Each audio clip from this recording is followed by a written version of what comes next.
Hi అండి. Welcome back to our channel Sanas కుకాలజీ. ఈరోజు మన రెసిపీ వచ్చేసి గోధుమ రవ్వతో చేసుకునే పొంగలండి. రెగ్యులర్గా చేసుకునే పొంగల్లా కాకుండా ఈ విధంగా గోధుమ రవ్వ కాంబినేషన్లో చేసుకుని ఈ టేస్టీ అలాగే హెల్దీ అయిన ఈ రవ్వ పొంగల్ని ఒకసారి ట్రై చేసి చూడండి. చాలా అంటే చాలా టేస్టీగా ఉంటుందండి. మనం రైస్తో చేసుకునే పొంగల్ కన్నా ఈ గోధుమ రవ్వతో చేసుకునే పొంగల్ అనేది చాలా టేస్టీగా ఉంటుంది.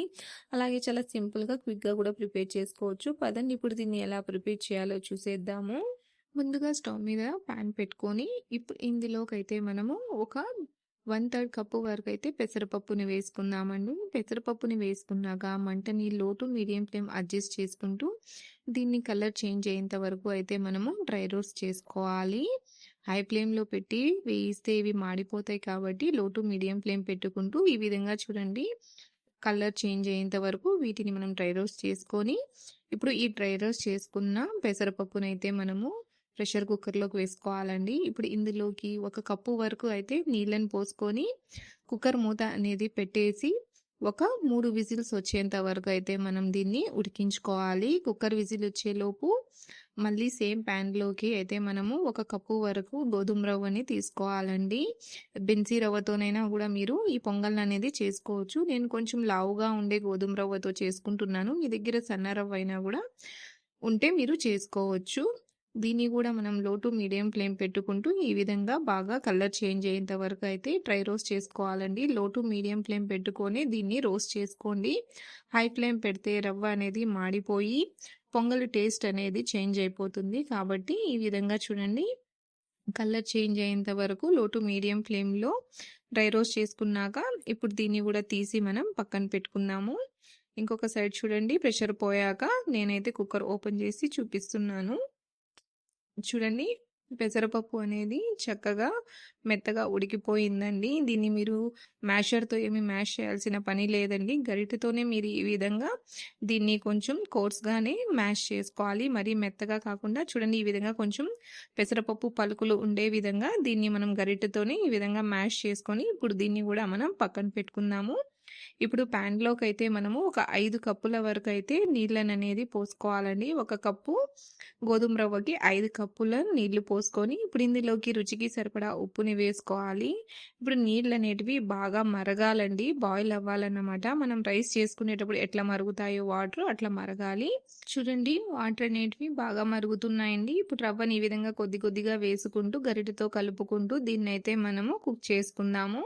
చూడండి ఈ విధంగా రవ్వ మొత్తం వేసేసాక ఒకసారి బాగా కలిపేసుకొని ఇది దగ్గర పడేంత వరకు ఉడికించుకోవాలి. మీరు కావాలంటే సేమ్ ప్రాసెస్ని కుక్కర్లో కూడా చేసుకోవచ్చండి. పెసరపప్పు అలాగే రవ్వ వేసేసి ఒకేసారి మీరు ఒక 3 లేదా 4 విజిల్స్ వచ్చేంత వరకు అయితే మీరు దీన్ని ఉడికించుకోవచ్చు. కుక్కర్లో చేసుకోవడం వల్ల ఏమవుతుందంటే రవ్వ పెసరపప్పు అనేవి సరిగ్గా కుక్ అవ్వవండి. ఎందుకంటే రవ్వ అనేది ఎక్కువగా మెత్తగా మ్యాష్ అయిపోతుంది కాబట్టి నేనైతే ఈ విధంగా చేసుకుంటున్నాను. ఇప్పుడు మనం మ్యాష్ చేసి పెట్టుకున్న పెసరపప్పు ఉంది కదండి, దాన్ని కూడా వేసేసుకోవాలి.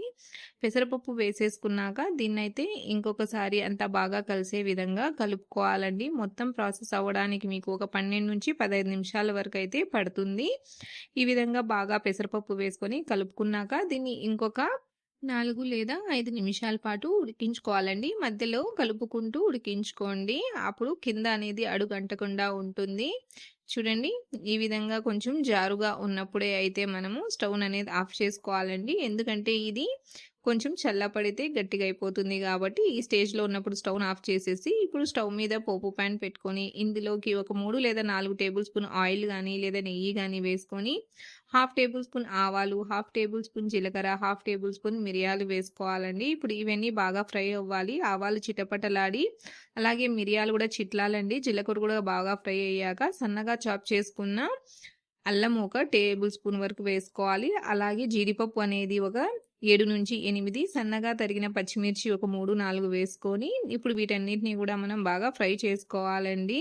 పచ్చిమిర్చి అలాగే ఈ జీడిపప్పు అల్లం అనేటివి కలర్ చేంజ్ అయ్యేంత వరకు అయితే మనం లో ఫ్లేమ్ పెట్టుకొని ఈ విధంగా కలుపుకుంటూ ఫ్రై చేసుకోవాలి. ఇవి కొద్దిగా ఫ్రై అయ్యాక ఇప్పుడు ఇందులోకి కరివేపాకును కూడా వేసుకొని ఫ్రై చేసుకోవాలండి. చూడండి ఈ విధంగా ఇవి లైట్గా కలర్ చేంజ్ అవుతున్నాయి అన్నప్పుడు ఇప్పుడు మనం ఇందులోకైతే ఒక పావు టేబుల్ స్పూన్ వరకు పసుపుని వేసుకోవాలండి. పసుపుని వేసుకొని ఒక 30-40 సెకండ్స్ మాత్రమే మనం ఫ్రై చేసుకుంటే సరిపోతుంది. మీకు కావాలంటే పసుపుని వేసుకోండి, లేదంటే స్కిప్ కూడా చేసేయొచ్చు. చూడండి ఈ విధంగా పోపంతా చక్కగా ఫ్రై అయ్యాక ఇప్పుడైతే ఈ పోపును మనము పొంగల్లోకి వేసేసుకుందామండి. పొంగల్లోకి వేసేసుకున్నాక ఇప్పుడంతా బాగా కలిసే విధంగా పోపుని కలిపేసుకోవాలి. చూడండి ఈ విధంగా అంతా బాగా కలిసే విధంగా కలిపేసుకుందాము. చూడండి ఎంత చక్కగా వచ్చిందో. మీరు కావాలంటే దీన్ని ప్రెషర్ కుక్కర్‌లో కూడా చేసుకోవచ్చండి. అంతేనండి. ఎంతో టేస్టీగా, సింపుల్‌గా అయిపోయే మన హెల్తీ గోధుమ రవ్వ పొంగల్ అనేది రెడీ అయిపోయిందండి. చూడండి ఎంత పర్ఫెక్ట్‌గా వచ్చిందో. అలాగే చూడండి ఎంత కలర్‌ఫుల్‌గా ఉందో. చూస్తుంటేనే నోరు ఊరుతుంది కదండీ. దీన్ని మీరు పల్లీ చట్నీ, సాంబార్‌తోనైనా సర్వ్ చేసుకోవచ్చు. లేదా ఇలా తిన్నా కూడా ఇది చాలా టేస్టీగా ఉంటుందండి. మీరు జస్ట్ ఆవకాయతో కూడా దీన్ని సర్వ్ చేసుకోవచ్చు. ఎప్పుడు రైస్ పొంగలే కాకుండా ఈ విధంగా గోధుమ రవ్వ కాంబినేషన్‌లో ఈ హెల్తీ, టేస్టీ, సింపుల్‌గా అయిపోయి ఈ గోధుమ రవ్వ పొంగల్‌ని కూడా మీరు తప్పకుండా ఒకసారి ట్రై చేసి చూడండి. మీకు ఈ రెసిపీ ఎలా అనిపించిందో నాకు కామెంట్‌లో తెలియచేయండి. వీడియో నచ్చినట్లయితే లైక్ చేయండి, షేర్ చేయండి. అలాగే నా ఛానల్‌ని సబ్స్క్రైబ్ చేసుకోండి. Thanks for watching.